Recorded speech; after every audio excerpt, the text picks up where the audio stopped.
Ladies and gentlemen, welcome back to the True Life Podcast. It is the first Tuesday of the month. And for all of my incredible listeners and the audience out there, and to all the people who may be joining us for the first time, the first Tuesday of the month is when we have the incredible Reverend Dr. Jester Rochester. She's the Madrina and president of the Sceaux de Montréal, a Santo Daime Ayahuasca church she founded in 1997 in Montreal, Canada. She's a transpersonal counselor. She trained in the work of Dr. Roberto Assagioli and trained with Dr. Stanislav Grof. She worked with Health Canada from 2000 until 2017 to achieve a Section 56 exemption to import and serve the Santo Daime Sacrament. She's an ordained interfaith minister with a doctorate in divinity. From 1986 to 2018, she has been a workshop leader, a teacher, and in private practice. She is the author of Ayahuasca Awakening, a guide to self-discovery, self-mastery, and self-care, Volume 1 and 2.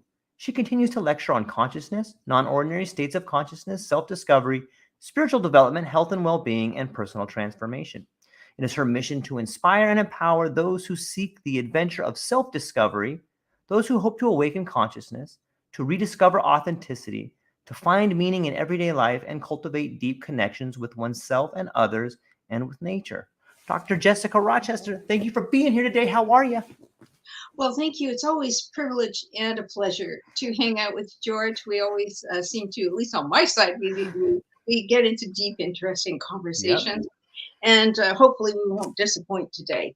So we've been walking around what I call the circle of wholeness, and for the last couple of months. And what that is we are, we began the journey a while back, based on the work that I presented in my books, about self-discovery. Who am I? Why am I here? Where did I come from? Where do I go when I die? Where was I before I arrived here? All these existential questions that everybody asks themselves at one point or another in their life. Okay, and sometimes it takes a kind of a big issue, a big change in our life to start questioning it. Maybe it's an illness, a change in our career, studies, our family, the loss of a loved one, an accident, a financial change. And then we can just have to stop and say, okay, what's my life about? And so this section, which is part 2 in volume 2, it's called The Circle of Wholeness, is all about the areas. I divided it up into the areas that we are connected to in life, that we have a role in, but that it plays a large role in our lives, our individual lives. And so we've been walking around the circle of wholeness, and the circle in most traditions represents wholeness. So if you look at most spiritual, religious traditions, deep cultural, long-term heritage traditions, you're going to find that that's what the circle represents. And so it's the circle of wholeness. How do we find wholeness in our everyday life? And how do we find balance in the things that we've been talking about? Now, today we're going to talk about modern science and ancient traditions, okay? And this is an area that really kind of fascinates me, because I love to see what remained in what are the heritage teachings, and what are the rituals, and what are the beliefs that remain, and how are these being looked at, examined by modern science, and what can we learn from this? And the one thing we're going to see in common is that which is true lasts. And one of my hymns, Santo Daime hymn, I say one of the verses talks about the truth making room for itself. Okay? And in the end, that's what it does. The truth makes room for itself. And all this sea of misinformation and misdirection and obfuscation and all of these things that seem to be designed to drag us deeper into illusion, okay? Those of us who seek truth, authenticity within ourselves and around us, need to, look sharp. The main teaching is awareness. Okay, and that's part 1, in self-awareness, self-love, self-respect, and self-responsibility. All of that is in part 1 of volume 2 of the books. So I just want to take as a jumping off point something that I really find super interesting. And I'm actually going to read it for those of you who are interested. It's volume 2. And what are the maladies of our time? I think if we look into, there's so much happening around the world all the time, whether it's advances or whether it's armed conflicts or whether it's, new rockets to Jupiter or whatever it is. There's just an immense amount of things that are happening. And we need to find a balance of informing ourselves, which is that which we're either quite interested in or that which is pertinent to our health and well-being, and trying to leave all the rest of all the chatter, all the chatter on one side. But what is in our hands, and what do we have a say in and choices about on an individual, personal basis? I'm not talking about trying to control and change things outside of ourselves, right? I'm talking about what we can actually do in our own lives. So if we look at the last century, the rates of physical, mental, emotional diseases, illnesses, syndromes are escalating. Would you agree, Joel? Yeah, absolutely. Escalating, like quantum leaping. Now, part of it is improved technology that creates greater communication and a better ability to assess and gather and assess information. So part of that is better reporting, better gathering of evidence. Okay, so that's a part of it. But a big chunk of it is what is happening and why is this? Okay, we can see that the following factors, absolutely according to science and research, play a role. Poor food choices, excessive food intake. We eat too much. Sorry. It's reality. Obesity is becoming close to the top of the syndromes, maladies, illnesses. Processed and refined foods in the last century. It's artificial food ingredients and additives. Lack of exercise. Insufficient sleep and rest. It's fascinating. If we look into each of these things and see the science on it, we're going to see that there's enormous value in us paying personal attention to the options and choices that we have to improve our health and well-being. Insufficient sleep and rest is huge. I'm going to just drop out there for a moment of the list and come back to it, and I'm just going to give a little bit of research. All of this you can find in these chapters here, okay, on sleep and rest and the importance of it. And what they're finding out now about the brain and about health and about longevity and about the illnesses that we have, the level of dementia and Alzheimer's and is astronomical compared to the population base, far, far beyond what was happening. And so we have to take all of these things into consideration. What people don't realize is that in research, they took a group of people, and this is often like graduate students, okay, and undergraduate students, because they could always use a little extra money, and they put them in a sensory deprivation environment in which they didn't know day, night, time of day, nothing. They knew nothing. So they're in that level, that's their level of sensory deprivation. They had lights that they could turn on. They had things that they could do, okay, but they had no access to phones, televisions, nothing. So they had no contact with the outside world, and they had no idea if it was day or night. And what they fell into was 4-hour cycles. They fell into 4-hour cycles of activity and then some creative rest, some quiet meditation, reflection, okay, because they didn't have all those things to distract them, no phones, no TVs, no nothing, And so what they found was that they fell into this natural biorhythm cycle of sleep and rest. And when they examined it to our lifestyle, our current modern lifestyle, they said, yeah, people might be getting 7 or 8 hours sleep. Technically, that should be enough. What they're missing is rest. That quiet, reflective time that we used to have in earlier days, where we would just go and sit on the front porch in a rocker and look at the stars. We'd go and lie in the meadow and smell the grass and listen to the little crickets or whatever. We'd go for a walk quietly, a meditative walk. We weren't immersed in sound and noise and light all the time. Okay, all of which is a kind of pollution to us when we can't get away from it or turn it off. Carrying on in the list, the repercussions of smoking and substance abuse. We all know this is huge, right? Pollution of air, soil, and water. I mean, funnily enough, it took the catastrophe with birds, especially the predator birds, the falcons. They couldn't understand why they weren't nesting, why their eggs weren't hatching, why the eggs were fracturing, and they found it was pesticides, right? DDT, so that it got banned. We can only wonder what the accumulation. My daughter sent me something the other day, and it says the amount of microplastics that we ingest every day that probably stays in our body, goes every month, sorry, is about the size of a credit card. Watch that in your brain. See if that's going to do you any good. Now, here's another one. A few more on the list. Insufficient daylight and excessive exposure to artificial light. It's a reality.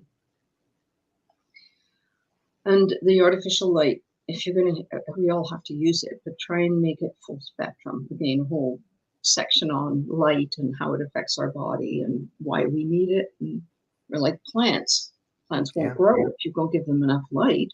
What's really strange, George, is we know enough when we're doing hydroponics and growing stuff. I mean, ask any, before cannabis legalization, ask any marijuana grower. They knew what kind of lighting you needed in your illegal greenhouse, okay? They knew exactly what kind of lighting was needed. How are we so foolish that we don't realize that we need water and air and sunlight or full spectrum lighting? Why are we so short-sighted? Electromagnetic field smog. Again, there's a question mark on these things. There's, the Earth has an electromagnetic field, right? We have electromagnetic fields. Our bodies are electric. Yeah. Don't talk about Montreal winters. Static electricity is a commonality. We snap, crackle, and pop our way through the winter, Noise pollution. It's pollution, people who live in downtown New York City. Now they have a honking ban. But before that happened, I don't know, did you ever go to New York when they didn't have a honking ban? You went all night, honkity honk honk all night. It was crazy. Okay, last two, insufficient contact with nature. This is shown to be really important. And the last one, which has, of course, 5 bells on it, unmanaged stress. Now, this list is all something that we can do something about. There's nothing on here that we can't personally do something about. We can change our diet, we can take our supplements, we can get more exercise, we can go outside in the middle of the day if we live in a northern climate. And of course, if you're like George, you can just walk out the front door with your flip-flops on. Yeah. However, we got to dress so there's only this much showing, when it's minus 20 and minus 30 and what have you. So all of these things. And then let's add some other things, okay? Prescription medications. How many millions? I'm just talking about Canada now. I can look it up and refresh the numbers, okay? And it's published in here. How many millions and hundreds of millions of prescriptions are written for medications to try and offset the list I just read? So you have insufficient sleep and a poor diet and too many chemicals going in your body and not enough sleep and rest and you're not getting enough exercise. So you get all kinds of symptoms. So you go to the doctor, so you get medications for them. What do you have to say to that, George? I'm sure you have the, I'm thinking about it and I think I have something to say expression on your face. I feel like we've been conditioned to give up our authority to live our own lives. It seems like so much of these things, whether it's the processed food or insufficient sleep, it seems to be this sort of overbearing idea of being productive in society. And I think that stems from giving up your own authority, from not believing or being self-aware, loving yourself. It comes back to self-awareness, I think. Well, yes, always it comes back to self-awareness. This and now we're going to segue into more self-awareness. So thank you for giving me that wonderful drum roll entrance. Okay. Um, did you, were you picking in my mind and hearing my thoughts? You've read my book, so you kind of know what. So yes, awareness. Are we aware of what we're doing when we go in the grocery store and we make our choices? When we go to our doctor? If our doctor is not asking us about our lifestyle, well, our poor GPs, they're overwhelmed. We don't have enough of them because who wants to do that, right? And get paid not enough money to see too many people who refuse to take self-responsibility for their own well-being and health. Now, I don't want anybody to think that I am in any way diminishing the real impact of genuine conditions, because I am not. And I don't want anyone to think that I'm saying that all conditions are as a result of the list that I just said. Okay? I'm not. I have arthritis, I have a cyst in my hips, I have all kinds of things going on. I have a congenital deformity in my spine. No diet on the planet is going to change any of those things. Okay. But I can diminish my symptoms. I can manage my symptoms. I can keep myself flexible. I can keep myself a good weight. I can use positive mental attitude. Okay. I can use the absolute minimum amount of medication when needed to manage symptoms that sometimes can get unmanageable, especially long plane flights or long car rides or something, So it's using the least amount of medication that you need, having done all the other things that you can do. Does that make some sense? Yeah. Absolutely. And so again, I don't want anybody feeling offended or slighted, thinking that I'm pointing a finger at anybody saying, hey, all you have to do is do A, B, C, and your illness will disappear. No, it won't, possibly or probably. But the same way somebody with, for example, type 2 diabetes, as soon as it starts happening, you can actually, with diet and exercise, you can actually reverse it.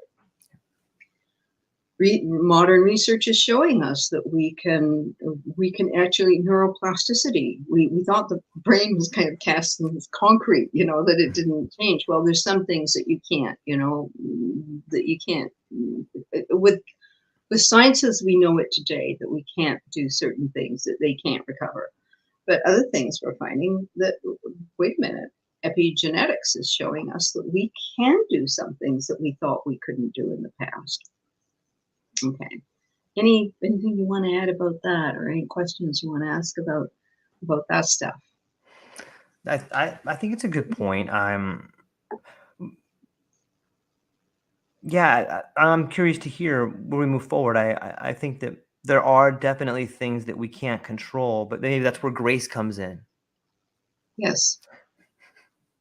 The serenity prayer. Grant me the serenity to accept the things I cannot change, the courage to change the things I can, and the wisdom to know the difference. And so here we are in a society and a culture, and we're all trying to find our way. And so now let's look at, having dealt with kind of what can I do for myself on that kind of physical well-being, because the more well we feel in our body, actually the more well we feel emotionally and mentally, and the more well we feel, spiritually, let's call it on the soul level. So the better our body is balanced, then automatically we're going to be in a better position on a soul mental health level. For example, in Europe, some of the very first approaches for people who are depressed is regular exercise, diet change and regular exercise, And I'm not discounting the very important use of therapeutic support, group or individual, as needed to look, whatever it is that's, going on. But in the end, it's the individual decisions that we can make that help us feel empowered and more well. And then coming from that place, we can manage infinitely better whatever's ahead of us, whatever challenges we face. Now, we're looking at kind of ancient traditions and modern science, and where we did that little segue to see, okay, well, where are we as a culture and a society, as individuals, and the options that we have to get more well. So what do we learn from ancient traditions? And I want to, bring back in non-ordinary states of consciousness, because that's, as you know, Yeah.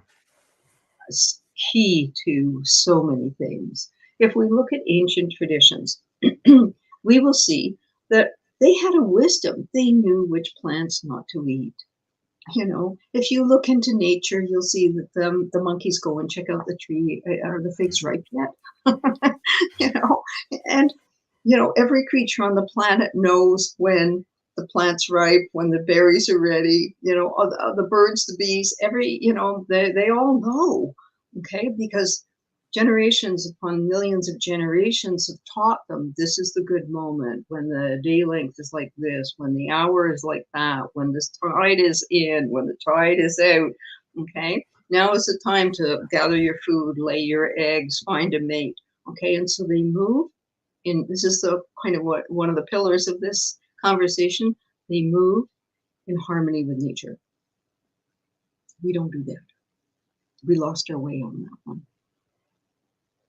And so we look at nature and we see it's still trying, despite human activity and despite the repercussions of too many humans on the planet and human activity, and our arrogance to assume that we can do what we want with nature. Let's just ground it down and concrete it over.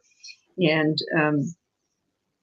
we see that what's happened is we have completely lost touch, most of us, with nature. And how do we return that so that we understand the heritage wisdoms, the indigenous people around the world, they tried to hold on to those traditions and wisdoms and teachings, which has, of course, been battered by, invasions, whether it was European invasions or whether it was, Eastern invasions, turn the corner and go on the other side of the world. They had the exact same thing going on. So, the movement of humans around the world with our aggressive territorialism and our tribal instincts, whatever I believe, whatever I think is the right, the only, the one way, right? And or the conqueror's position of dominating instead of working in harmony with. And so it's brought us all to where we are right now, that so much heritage, wisdom, and tradition has been lost. Unfortunately, some of it is trying to be recovered. And one of the things that is helping that is the non-ordinary states of consciousness and the use of sacred plants. As you know, of course, I have worked now 28 years with the sacred plants that I work with, and which are a precursor to non-ordinary states of consciousness. These plants are used sacredly for divination and ritual, for rites of passage, traditionally for thousands and for millennia upon millennia. We do not know how long they've been used because written records. We only have stories and mythologies and traditions and teachings that are passed down on all these sacred plants. And so it seems like the current use of sacred plants, which has escalated in this last 25, 30, let's say 30 years. 30 years ago, there was almost no conversation about it. Basically, there was almost no conversation 30 years ago. Now it's everywhere. Okay. And the question I have for you is, will it be enough?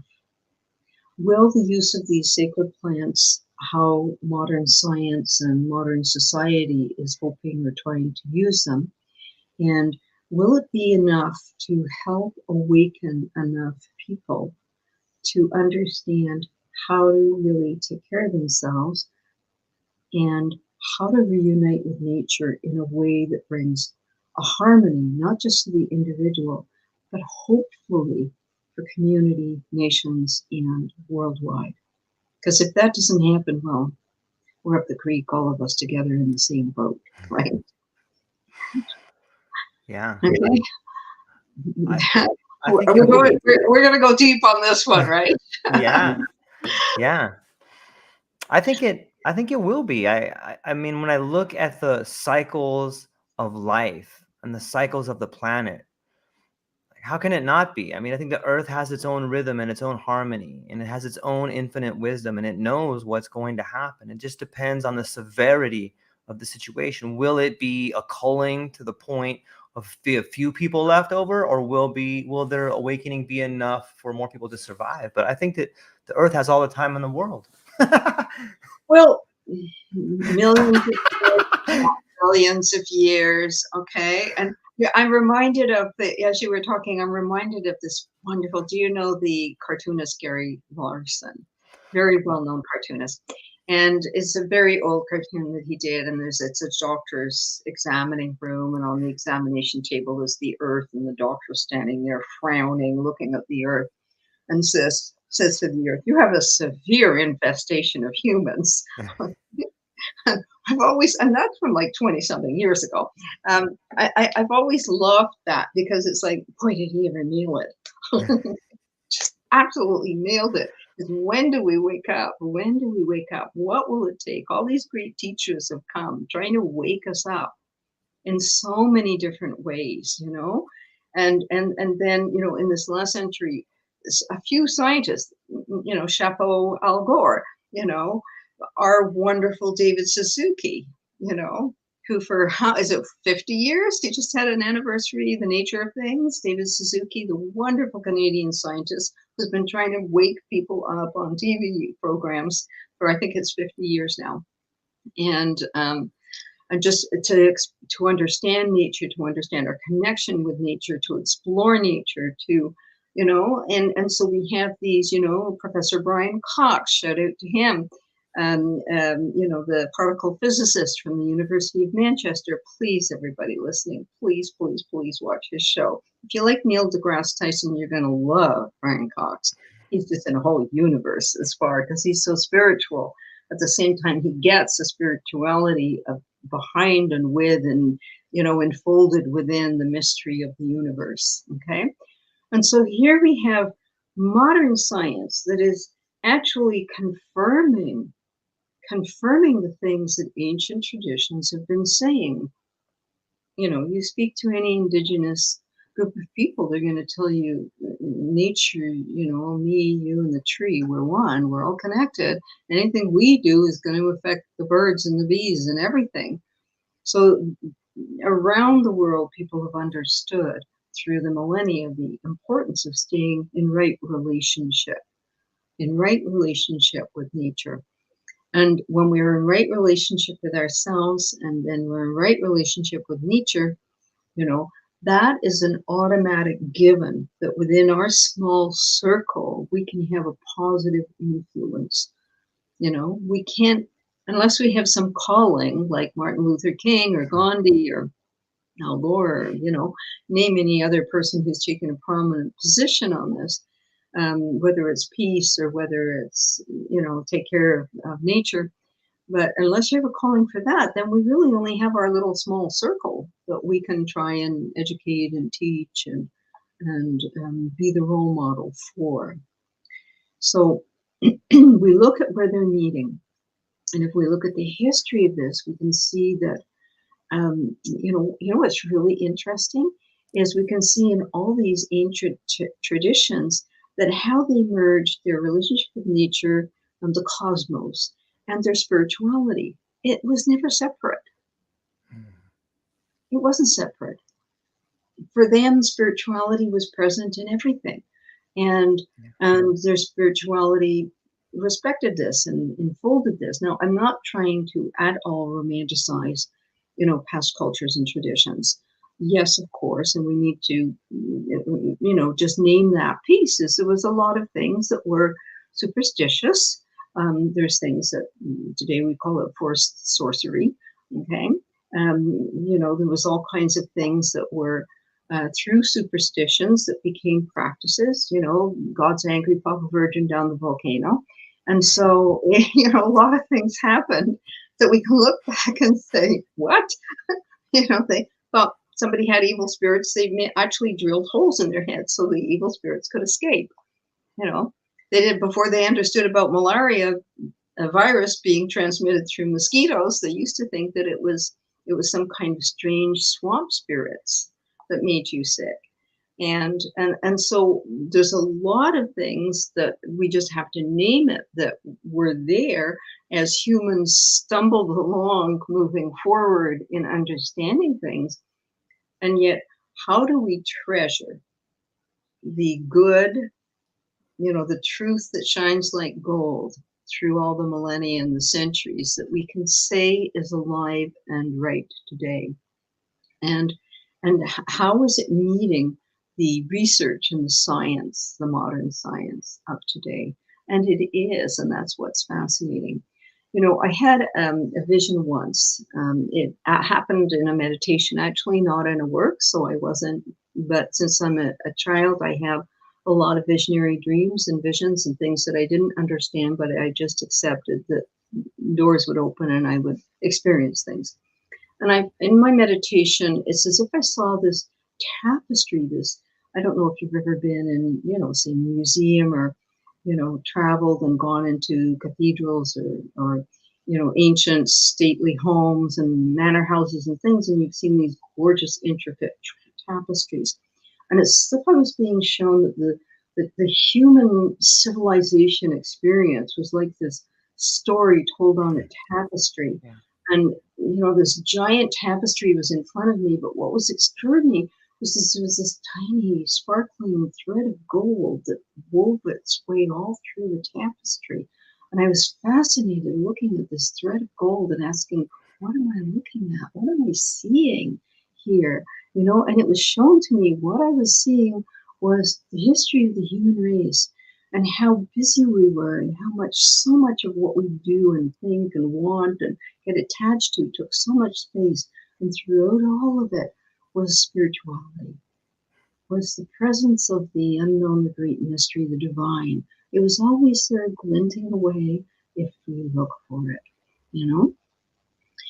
And so what's really fascinating is that modern science is confirming so many of the things that ancient traditions said about the nature, great spiritual teachers, the gurus and the saints and everything. Even Einstein said, I'm never alone. There's the collective unconscious. I'm surrounded by the collective unconscious. For me, he was using a language to describe his experience, no different from the guru who would say, God is all around me and God is within me,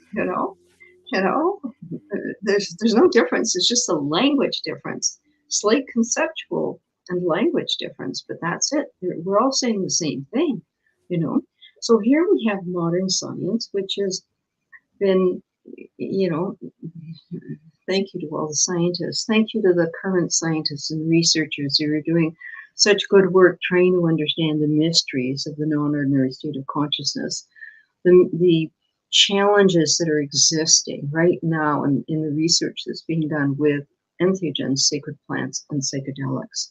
So thank you to all of those who are reporting faithfully and honestly, and thank you to those who are dedicating their master's thesis and their doctoral studies and their postdoctoral work to trying to understand what is this and how does it, what does a non-ordinary state serve, and how can these things, how are they affecting our health? And so we can see that if you look at almost everywhere in modern science in the last 100 years, okay, we can go back to early biologists, okay? And early biologists 100 years ago were talking about morphic resonance, okay? And I'm going to echo to Sheldrake and his work. I refer to him quite a bit in this section, and about how, the energy bodies and how the mystery, the biologists were trying to figure out, okay, how come if 98% of our genetic material is the same as chimpanzees, okay, how come we turn out so different? Okay. That 2% can't be making that much difference. Like, what is it? And, what I love about how these folks think is they say, it must be like, there's an architectural plan somewhere. There has to be. That's what they call the morphic resonance. There has to be in morphic fields. There has to be some kind of architectural plan somewhere. And that plan works through the genetic material the same way when an architect designs a building, there's the architectural design, and then you have to have the contractor to actually take the building materials and do the building. The architect doesn't do that. The architect draws up the plans, okay? And yes, contractor can truly bugger it up if they use the wrong materials and if they try to cut corners on the quality of the materials and stuff like that. And that happens in genetics too, right? And so these are just questions. We don't have answers for them yet, but aren't they fascinating questions? And we can go back also because there was a great curiosity that started to happen, and we can genuinely chapeau to all of those early researchers and scientists who had these inquiring and curious minds, who were just deeply determined to try and discover whether it was the mysteries behind gravity and the universe and magnetic fields and chemistry and biology and just about every field in physics, and going further out in the telescopes and smaller down in the microscopes. And so all that information, how does it help us? It helps us understand the nature of life. It helps us understand the cosmos and the nature of things. And it helps us to understand our place in it, our interconnectedness with it. And so about the same time, about 100 years ago, that all these different researchers were asking such fascinating questions, okay, we find that some researchers were doing what they called psychic research. And they were trying to explore phenomena, which today, up until today, we have to say we can't really understand. I encourage people to look into the work of Larry Dossey. He's done quite a bit of reporting on it. And of course, so has Rupert Sheldrake and others. And so what do we find? We find that, of course, there's a section in my books on this. And so we find that early researchers were trying to figure out, is there a spiritual life? Are there realms? How is it that somebody over here sitting in your living room has an instant understanding of something that's happening hundreds of miles away or thousands of miles away? How does remote healing happen? How do people, they did a study, for example, on remote healing. They did a study with post-cardiac surgery patients and recovery time. And what they had was a group of people, and this is all, about prayer. And they had one group of people praying for the people who'd been who were post-cardiac surgery. And they had a group of people post-cardiac surgery who were not being prayed for. Now the people praying, okay, all they knew was a name. I think even maybe a first name. And they didn't know much else. And they were using non-directive prayer. Do you want me to take a moment and make a distinction between directive prayer and non-directive? Okay. So in all research, directive prayer doesn't work. Non-directive prayer works spectacularly. Okay. An example of non-directive prayer would be the work that they did, the research that I'm just going to finish telling you in a second, was the research they did with plants. They had people who had a strong prayer life of non-directive prayer and go and pray over it. The way they used to always have priests and the shamans pray over the crops, okay? And all the people were doing was going and sending good, positive energy. They weren't beseeching any individual in the astral to do anything specific on their part, okay? They were just simply sending positive, good, loving energy to the plants. The plants that received that grew beautifully, okay, compared to the ones who didn't get it. And the same happened. So that's non-directive prayer. We're not telling anybody or anything. We're not saying to the plants, grow. We're not asking some divinity being, make these plants grow. All we're doing is being the channel for light and love and good vibrations. That's non-directive prayer. Directive prayer is telling God what to do. Okay.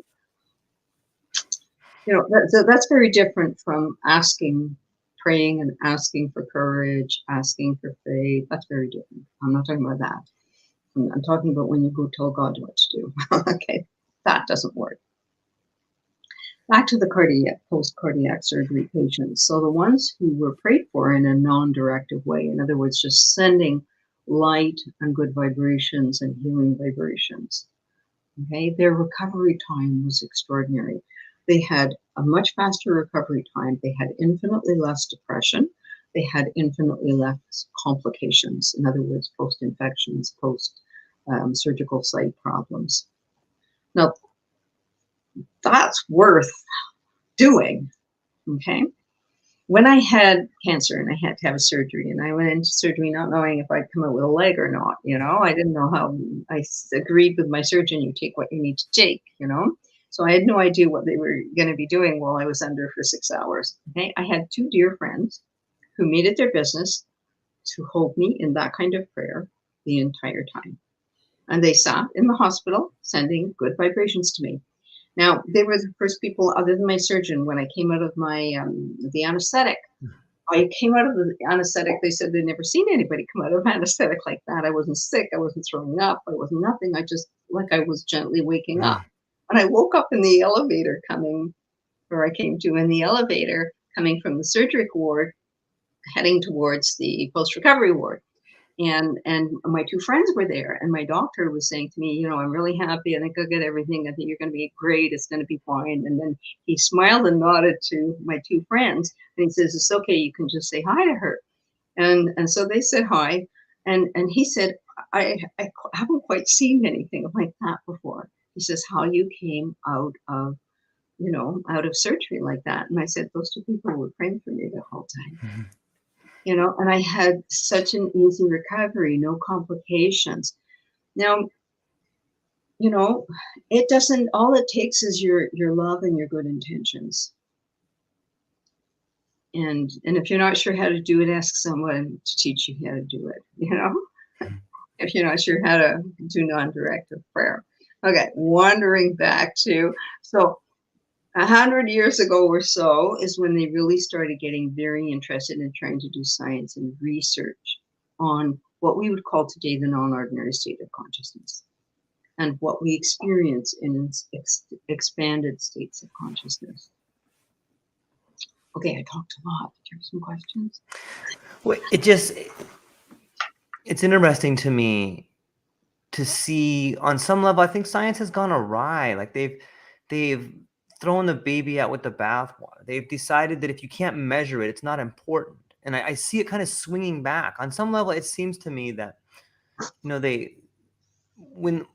correct me if I'm wrong, but it seems that until recently, science has decided that non-ordinary states of consciousness, whether it can be telepathy or prayer or these things that were not measurable, that they've decided we're not going to talk about them because we can't measure them. It's sort of just like throwing everything out, and it saddens me a little bit. And I think it's kind of coming back. Is that? Well, it's always been there. It just doesn't make money. Yes. Sorry, yes. I'm sorry, but it's just so the true. reality. There's no money in it, and so it's really hard. It's really hard for scientists to research in the areas where there's no money in it. Right. And so all the big backers are looking for the next product. I mean, it's just how our culture's gone and society's gone. I mean, it's just a reality. We need to name it. I'm not. Yeah. I'm just naming it. It's by design, I think. Do you think it's by design? Like, I think that there's a force bigger than us that is like, you're on the wrong track. So you know what? Go ahead and spend all your money over here. You're on the wrong track. And you will sit down on the road at a certain point. Yes. And the road to Damascus. There's a wonderful saying about fighting your way up the ladder only to find your way that it's pressed up against the wrong wall. That's a Joseph Campbell quote, And this is the reality. You struggle down the road to find out if this road doesn't lead to inner peace or inner contentment or health or anything else. This leads me to the sea of lost souls in a hell realm, and literally, it's like, why did I turn right at that intersection? Yeah. And so we all have to learn. And if we're smart, we learn quickly, and we're still going to make mistakes, but hopefully not the same mistakes over and over again. That's the piece. is we're never going to, there's no end to making a mistake, okay? But we don't have to repeat them over and over and over and over again, you know? Okay, back to the dialogue, ancient traditions, modern science, okay? So one of the things we're seeing, okay, is all of the heritage traditions, which have so much to offer in the way of wisdom and teachings and ritual, and what works and what doesn't work, okay? And about their, many of them have their own, especially those, those peoples who have been using sacred plants for thousands and thousands of years, and the teachings passed down about the beings and the realms that they connect with, and how to manage, how to prepare yourself, how to manage the afterwards, how to work when you're in that state. That's an accumulation of millennial wisdom, ancestral knowledge that has to be respected. But per usual, okay, and and then you have the human race and what we want. We'll come to that in a moment. Then you have modern science that's trying to kind of catch up, that is saying, because it's sort of saying, okay, well, and part of the challenge is I named it a minute ago, is there money in it? And so we can see in the psychedelics that there was a lot of clinics that popped up, and a lot of marketing, and a lot of fast trainings that got put into place, and you want to get your certificate to be able to do this. And I'm not pointing a finger at anybody here. I'm just saying that this is what's happened. Okay. And these are realities that we just simply have to address, is what's driving that. So you have your researchers that are genuinely interested and curious, who want to explore what's actually happening when people take these substances, and what happens when we compare it to other experiences, and etc.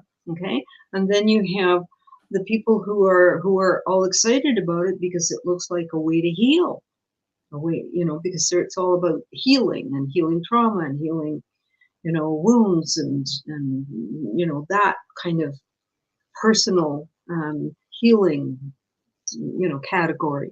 And so there's a big kind of percentage of people who are focused on that. And I'm not saying that's right or wrong. I'm not making any comment about anything. It's just what I'm seeing, And then there's the people who are in it for the money. How fast can we get that clinic open, and can we get a big name to sign off on it, and can we get X, Y, and Z to be on our board of advisors, and how many clients can we see, and and that's what some of the researchers who are looking into this, and some of the conscientious journalists who are writing about it, are trying to do a deeper dig on these things, And so that's the current reality. Have I left anything out? There's the entheogen heritage practitioners. There's the, say, like the Santo Daime, which is 100 years old now. So we have a 100-year track record in research and community, etc., based on millennial traditions, okay, because that's where our roots go. You have other traditions that are still trying to keep their niche of their heritage rituals and traditions. And then you have these other things that are happening. And, what do you see as the future of this?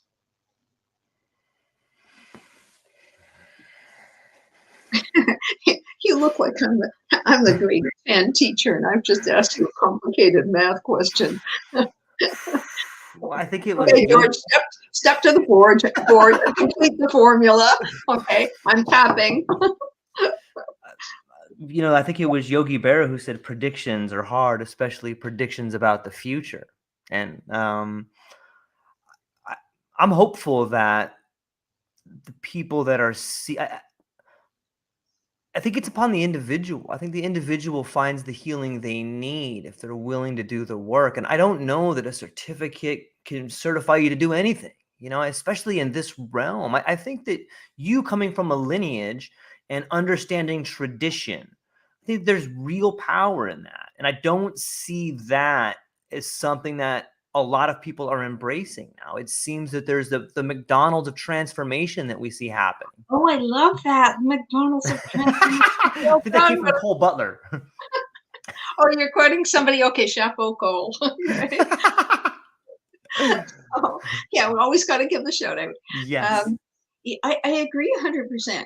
First of all, we can't predict what's going to happen. All we can do is look at human nature and see, Right. that happened in the past, so that's likely to happen in the future. Yeah. Okay. Industry will come in, industry will try to make it big. There'll be some conscientious people. The thing will either blow up and disintegrate, or hopefully good continues to come Yeah. from it. And so we can look at what is the possible best outcome of ancient traditions and modern science as it pertains to non-ordinary states of consciousness. What are the best potential outcomes here? How do we understand, and how do we build that bridge? Now, this is a conversation for me that goes back 35, 40 years, conversations I've had with Stan Grof, okay, about building the bridge between science and spirituality, between ancient traditions and modern science, and building that bridge. And he always felt that transpersonal psychology was the bridge, because we could create a language to speak to both sides. And most people who are in transpersonal work understand the science and embrace it, and understand the heritage traditions and even modern spirituality, you know. And so it's a question of how do we continue that dialogue so that it doesn't polarize, and there's benefit that can come, so that we can respect the heritage traditions. We can respect the apprenticeship. How many times have I said on your show, I was 14 years in the apprenticeship under the elders until our church went independent. We sat down, made our discussions, and made the decision as members to vote to become independent, Santo Daime Church, with great respect to all the teachings and everything that we'd received. And so it's difficult for me to see somebody does 2 or 3 months in a course and calls himself a shaman. Now, at the same time, so yes, there's the people who apprentice in the heritage traditions, the recognized entheogen spiritual traditions. So that hopefully will continue. Those will be respected. The value that people have to contribute, to bring their voices, their teachings, and their wisdom, that there will be a space for that will continue. And at the same time, there is this, and that was one of the categories included, was what do we do with, modern science, journalism, research, all of that? They're doing their thing, okay? And please continue doing your thing, guys. We need the research. In 2013, at the end of the MAPS conference in Oakland, California, it's a funny story. Do you want to hear it? Yeah, of so course. I kind of had a vision. The MAPS conference was going to be, I don't remember, I think it was like early spring, like May, June, something like that, in Oakland, California. And so the information came around, and I'm sitting either in meditation or work, I forget, and I got shown that I need to be at that conference, and that I need to make a little meeting. Okay, I need to make a little meeting to open the conversation. So this is 11 years ago now.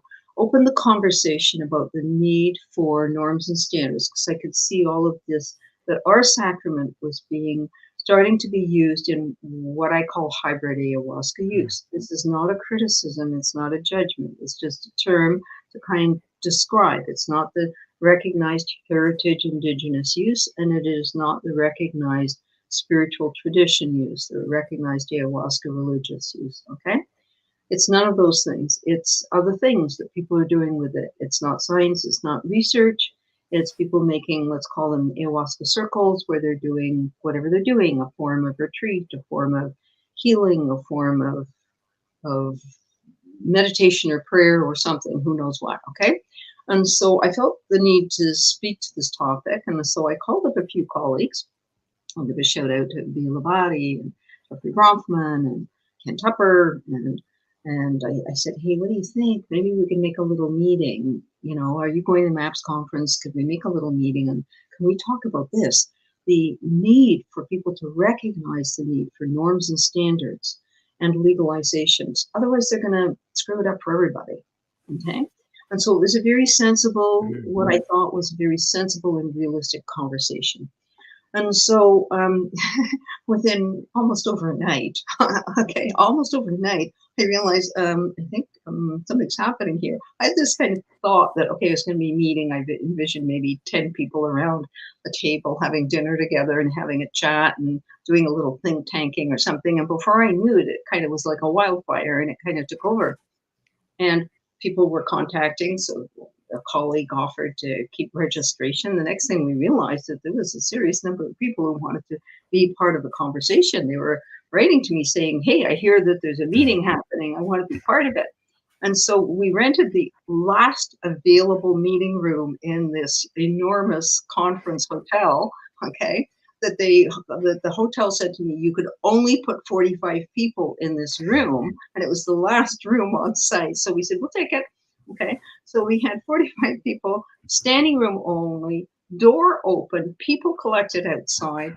Okay, we had to do a meeting the next day of another 45 or 50 people who were cranky that they didn't know about the meeting and hadn't been invited. And some of them were really very, Dennis McKenna, we were kind of cranky. I had lunch with him. He was a little cranky. I didn't know there was going to be a meeting. I wasn't invited. He was like, uh-oh. So here I am with this poof meeting, and we called it the Alliance 204 because there was everybody there. I mean, there was absolutely everybody that you could think of there.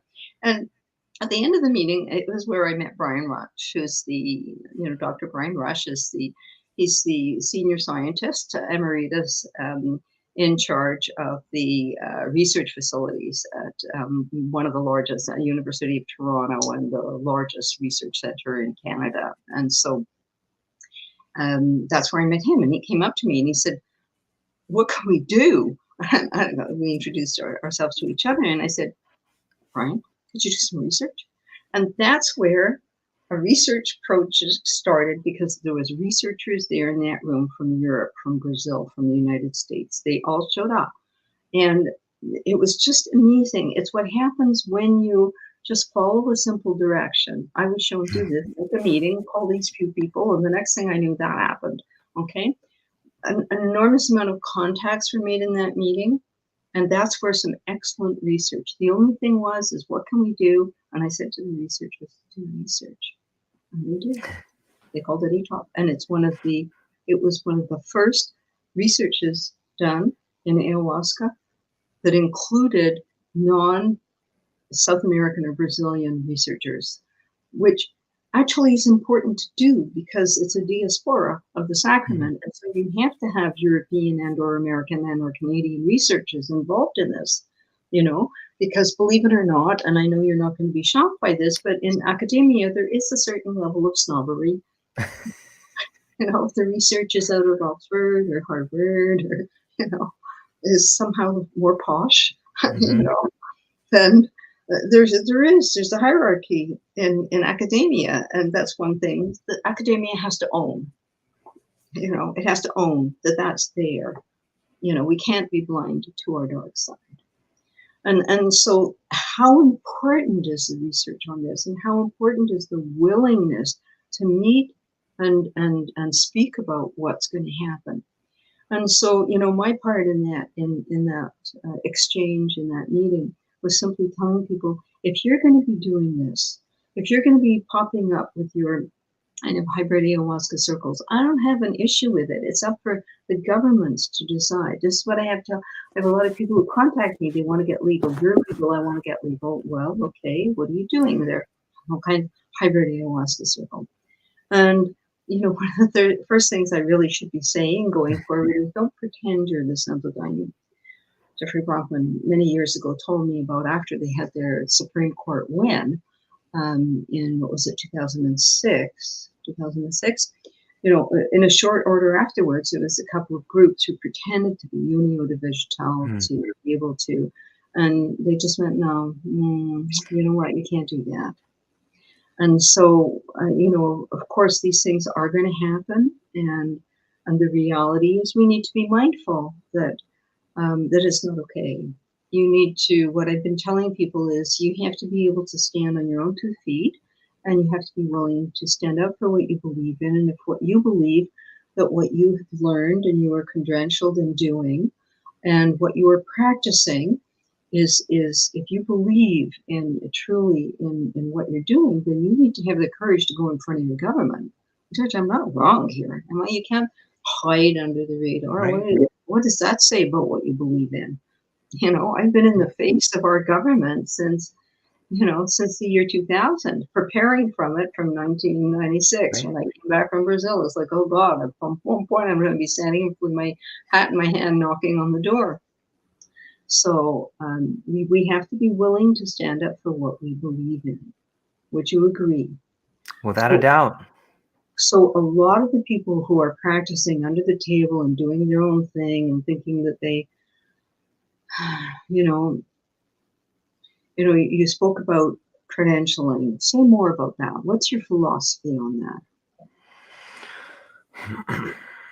Who has the right to serve? Who has the right to serve? Who has the credentials to serve? Who has the ability to serve? Who should be serving? I don't know that I have the authority to speak on that. Like But you have your own intuition. Yeah.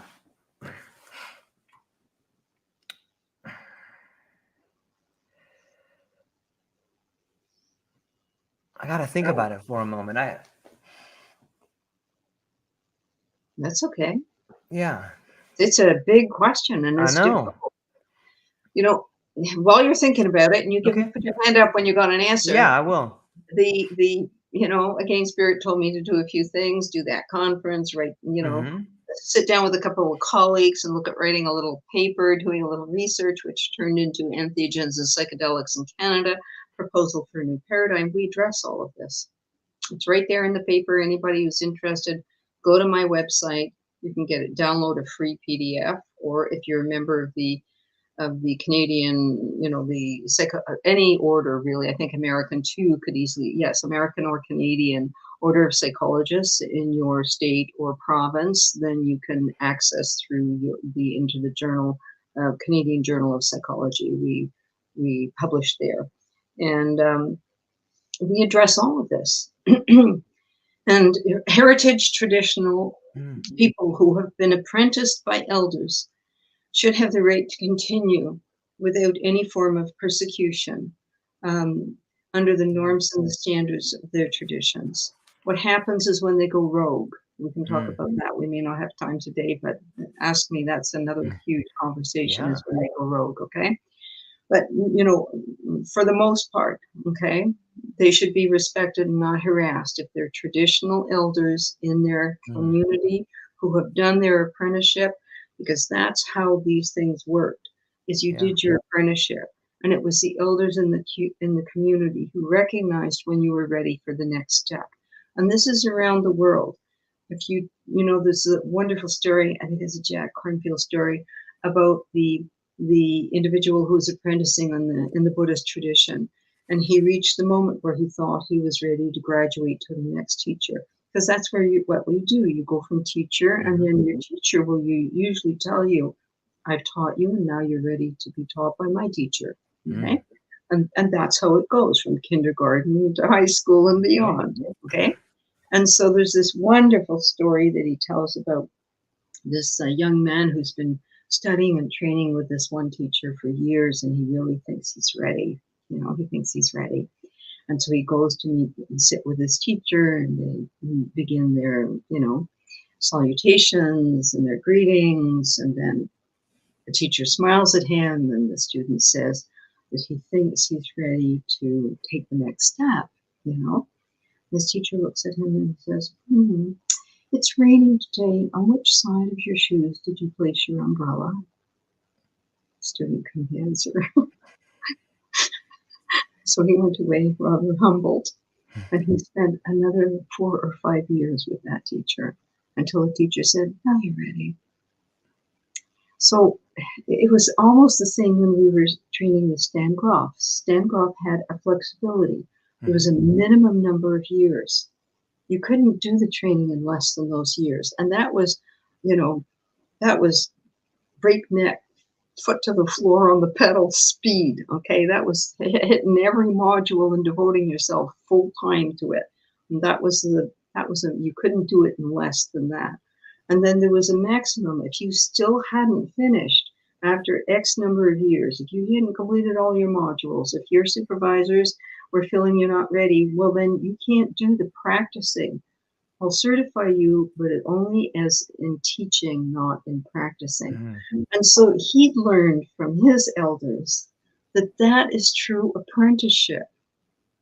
I think one of the biggest problems that happened in education in this last century was the good intention but misguided doctrine of Barbara Bush, the first lady of President Bush, who had this policy of no child left behind. And so every child was promoted grade by grade, whether or not they learned their skills. Instead of every child needs a good education, okay? Yeah. And those who need extra help, we'll make sure they're going to get the extra help, which I would be on board with that, backing it. It gets my vote, not no child gets left behind. So the quality of education, the standard of teaching dropped, the level of education dropped, and I think that's a huge problem of which we are still seeing repercussions. How can any child go through school and then not be fully prepared to go into any higher training or certification or university? They don't have the learning skills that they should have acquired. And so apprenticeship is essential. And in our modern day, the whole education process, completely other conversation, but, so much is happening in the education process. I have colleagues who are professors at university and, they're weeping into their dinner when they're talking to me because they can't just teach anymore because so much of academia is swept up in what I would consider to be cultural issues or social issues that have nothing to do with education. Seriously, another conversation. Back to apprenticeship. So we're looking at apprenticeship. Now we're looking at credentialing because we have all these psychedelics on the market, which are, being used for research. Totally got my vote. Keep researching, guys. Keep reporting. Journalists, keep writing up. Keep presenting the reviews and everything. Please keep doing that. Keep looking into everything that you can look into and report fairly and honestly. Good reporting. Okay. And then you have, that middle bracket that I was talking about. And we can break that down. And it's important to do this. Okay. Is here we have people like in Canada, we were working with the Organization of Spiritual Care Providers. I want to give a shout out to them.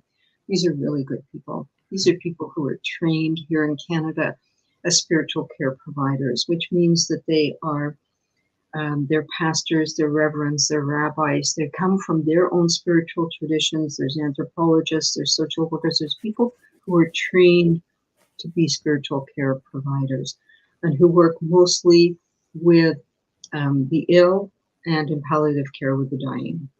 And they have a beautiful gift to give because they are trained. They have a calling to sit with people who are ill, who are suffering, and who are dying. They are trained to work with them. And these are the people in whose hands I really believe that in Canada, we've had a number of exemptions released for psilocybin for end-of-life care, and I think that this is the work that Stan Grof did. He was working in palliative care. He did 3 LSD psychotherapy sessions with his trained staff in certain ritual settings and found that people were able to complete their lives and face their death in a completely different way once they had these experiences. And so I'm really very supportive. So I think that these people working in that field, in that particular way, where they are trained to work with, okay, they're trained to work with these situations and to offer these spiritual tools and support and compassion, that they should have the right to be able to sit with people who are taking substances. Would you agree? Yeah, I think so. Because most people, if you look at the science, most people are going to have a profound psycho-spiritual experience in the non-ordinary state of consciousness. That's what they're going to have. They're going to have some kind of, it may be a profound, difficult psycho-spiritual experience. Okay. You might genuinely enter into dark realms and difficult passages. All the maps for that are volume 1. Okay. The territory is not the maps, but the cartography really helps when you go deep exploring. Okay. And so, yes, you can have a very difficult passage, but what, based on my years of experience, I can tell you is the difficult passages, being able to understand them, be prepared for them, get supported going through them, and having an understanding of how to work with them so that they can resolve, and you can work with yourself in the passage so that you can gain for the higher good in it. Okay, there's a lot of skills needed to support people to do that. You need a lot of skills. So the heritage traditions have that because they've been taught that in all their apprenticeship. The people who work in, let's say, spiritual care providers, they just need a little extra, some extra, maps on the transpersonal work and the kind of experiences people might touch into. So a little bit more education, and there's 2 universities in Canada offering that now.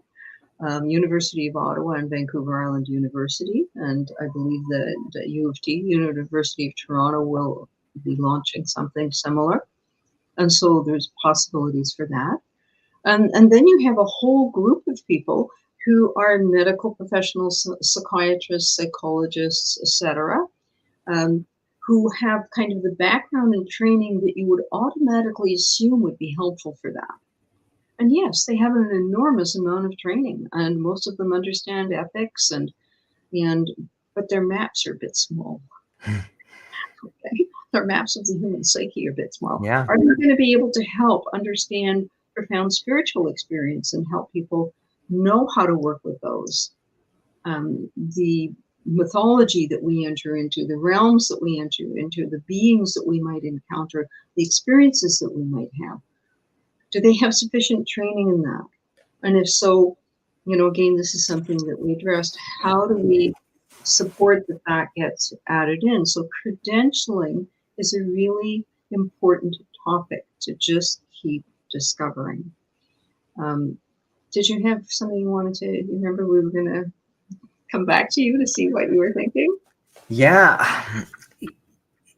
It seems that there runs a problem of corruption. When we look at governments, be it in a school or in a country, too often the integrity becomes eroded, and then that gives way to credentialing that doesn't hold to a standard that it should be held to. And that's the problem for me when I start thinking about who should serve or who should be the person that allows the people to serve, is how do you stop the corruption from seeping in and being a degradation? Yeah. Yes, tick to all of those. Those are all really important points to keep in the conversation. And, I said, I used the, except when they go rogue. Okay? Yes. Yeah. And shout out to Kylia Taylor, her work. Shout out to Jack Cornfield, after the Ecstasy, the Laundry, his book, Kylia Taylor's The Ethics of Caring. I think everybody working in the field should read those 2 books, and my books, of course, because I cover all that stuff too. But these essential understanding of vulnerability, caregiver vulnerabilities. Yes. As long as we are owning them and addressing them, they have much less power to take us over. If we understand that working in non-ordinary states amplifies the risk of transference and countertransference and vulnerabilities, because it does, okay? Then if we work with that and the suggestions that they have is to make sure that you have colleagues that you feel able, that you can discuss your vulnerabilities with and discuss the areas of problems, and for God's sake, get supervision when you need it. That's the main problem, I think, is human arrogance. We won't say, you know what, I'm not sure if I'm handling this okay. I'm having difficulty with this. And seems to be what's happening to me.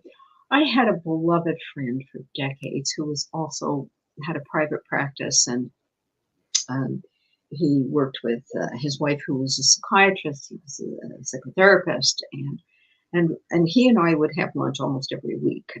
We'd head down to Chinatown. We'd order up our favorite dishes, and we'd sit there for hours tossing around everything about our challenges. We did the Course in Miracles together one year. We went through the daily things every single day. A course call first thing in the morning, so we support each other through that. So that's what people need. You need to have at least one colleague, better if it's 2 or 3, where you know that if you have a challenge, if there's something inside of you that you're not understanding. Now, for some people, that could be a personal psychotherapist. You take it to your therapist. That's good for me. You know, if that's, you know, at least you're discussing it, you're working with it, what's coming up for me, what my countertransference is in this situation, what my vulnerabilities are, what I'm scared of. Okay. I mean, I think I've told you when I first brought the Santo Daime back, I mean, I had past lives coming up for me, and it was like everything was in fast forward. It was coming up so quickly for me. I was having a hard time like integrating it. Okay. And so I was still doing breath work almost every week just to try to integrate what was coming up for me in the Daime for that first at least 2 years. I was using holotropic breath work as a way to, you know, I had a colleague who would sit with me, and we'd sit with each other, you know, when that are needed. Because what was the main thing coming up for me is how many lives I'd had where if I followed my spiritual path, I got killed. Okay. And literally, okay, killed. Okay. Literally killed in not very pleasant ways. Okay. Burned to death, you know, all these kinds of different things. Stoned. So I for a while I had to tell myself they can arrest me, but they won't kill me. They might put charges against me, but they won't kill me. Okay. And I literally had to use that mantra until there was enough energy worked off, you know. But thank God I knew enough to explore my vulnerabilities. Does that make sense? Yeah. Yeah, of course. So what do people need? You know, we're talking about the common human shortcoming that we all share. You and I aren't sitting here saying they have a problem. No, we're saying this is a human vulnerability that we all share. We all have shortcomings. We all have personality glitches that become our little areas where we can trip up, where we can screw up. And we need each other. We need a supervisor, colleagues, a support, something in which we can share these things and own them and gain the support to find, you know, something that I'm always discussing in our church on our board of directors or with our senior clergy is what is for the higher good. What are the options here, and which one is for the higher good? And if we're all willing to do that, then we'll be able to find our way forward. But we need to sidestep around our arrogance and we need to do what Jesus said when he got tempted by Satan and say, hey, get behind me. I never understood that. Why would he want Satan behind him? I am what he's doing, quite frankly. But it's like I'm so confident in going forward in my path. I don't care if you're behind me. You know what I'm saying? It's like, oh, okay, I think I'm getting it now. I think I'm getting it. You know, and then Buddha met Mara, and all those wonderful stories of they became friends afterwards and would have tea and complain to each other. My job's harder. No, my job is harder. People hate me. People love you. No, it's too hard. I don't want to be loved. I don't want to be hated. Okay. So, you know, if we keep a sense of humor, if we own our vulnerabilities, if we recognize if we do or don't have the correct training or credentials, I think that's also the repercussions of entitlement that comes from children being told they're special. Well, there's a vast difference between, honey bunny, you're special to me, okay, which most parents should be saying to their children, okay, and their grandchildren, you're special to me, not you're special, okay, and you're special, and this other one, if you can do anything that you want. Well, actually, no, we can't. We can try and aim for it. We can try and work towards it. But I think it's much healthier if we teach our, our young ones that take your strengths and develop them. Be open-minded and curious. Go where your heart feels like it's pulling you. Recognize your shortcomings and learn how to master them. I think that's a much better message, quite frankly, than you're special and you can do anything that you want and you're entitled to have anything your little heart desires. And that's been the message that's kind of worked its way into a North American Western civilization mythology about being a human. Does that particular... Does it make sense what I'm saying, or it does. Just brings the up weird way that I see it? No, well, I'm curious. Does that also have? It seems to me that if we look at the split in religious ceremonies sometimes, where the child of the person who serves or the child of the highest priest is in line to become the priest versus the person who might be better acclimated to become the priest. Like if you look at the Muslim religion and use the Sufi versus, Yes. is it the individual who may be best suited or the child of the person? That seems to be, whether it's in business or in religious ceremony sometimes, that we have this problem. And that's the same thing. It's just special, right? Well, and it's just part of the human experience. Yes. It's part of the human experience. Now, if we draw from the wisdom of heritage traditions, this is what it looks like. Okay, it generally looks like that the community itself, the tribe itself, okay, and let's call it community. The community itself would keep the elders and the shamans in check.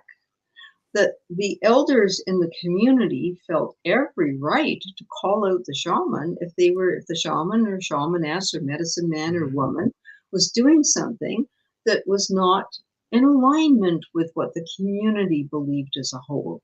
They felt it was that every person had their right to speak up and be heard. Okay, now again, maybe this didn't happen everywhere and not in every culture, but I'm taking the best of this. Okay, if we take the best of this and say that each person needs to be heard in a community, each one needs to have their voice be respected, okay, then there's much less possibility when you have the elders looking at the shaman, shamaness, medicine man, woman. There's much less risk of unethical behavior. That's not happening now. Who has their eye on what's happening? Who has their eye on it? Nobody. If you're in a heritage tradition, such as I am, then I did my apprenticeship. I had my guidance from the elders. I reached the point where I was now an elder, training the people, right? And teaching the people. And so, but as an elder, I'm smart enough to know that I don't do this alone, okay? And hopefully I keep all the good teachings. And everybody in our center knows that I'm always saying it's a team, it's a community, it's a team. It's not an individual cult here. This is team. This is our particular Santo Daime is a team. It's a community.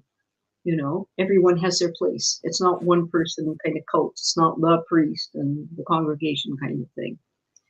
So each different setting needs to look at in the science and the research settings. You have your supervisors, you have your peer reviews, you have your double checks on what's going on. And so it's in that kind of in-between realm. If we were talking about the spiritual care providers, they're going to have their code of ethics. They're going to have their supervisors. They're going to have their organization to be supporting them and hopefully keeping them and reminding them of their norms and their standards. And it's just a big question where all of this is going. So how do we keep the dialogue open? You spoke about that, science seems to shut out spirituality. That we can trace back to when, the body was owned by doctors. It goes back a couple hundred years when the body was owned by doctors and the mind was owned by this burgeoning psychiatry field. Okay, and the spirit was left to the clergy. And so we had this separation in three different directions. And Many people have been trying to bring that back together, that my soul doesn't belong to a clergy, my soul belongs to myself. But dominant religions, especially the patriarchal ones, will try to possess your soul. That's a whole other conversation. Anyway, do you have anything you want to add? It's been wonderful having this conversation with you today. It's always a wonderful conversation. Thank you. My pleasure.